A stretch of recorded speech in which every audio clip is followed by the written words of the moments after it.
იმდენად ამოუწურავი მასალაა, იმდენად დიდი არის საეკლესიო ლიტერატურა, თავის თუნდაც ჟანრობრივი თვალსაზრისით და იყოფა დარგებად, ხო, საღვთისმეტყველო დარგებად თეოლოგიური მეცნიერებები.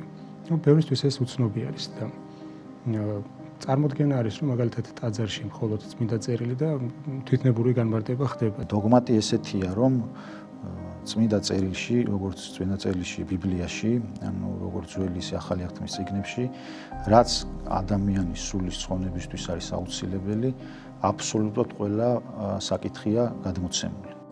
ყოველ ოთხშაბათს 18 საათსა და 5 წუთზე ღვთისმეტყველების საათი წამყვანთან დეკანოს გიორგი ხანთაძესთან ერთად. დოგმა ღვთის სიტყვა, მარადიული ჭეშმარიტება, ის დროის მიერ შეუზღუდავია, ის ყოველთვის მარადიული, ყოველთვის თანამედროვე იქნება.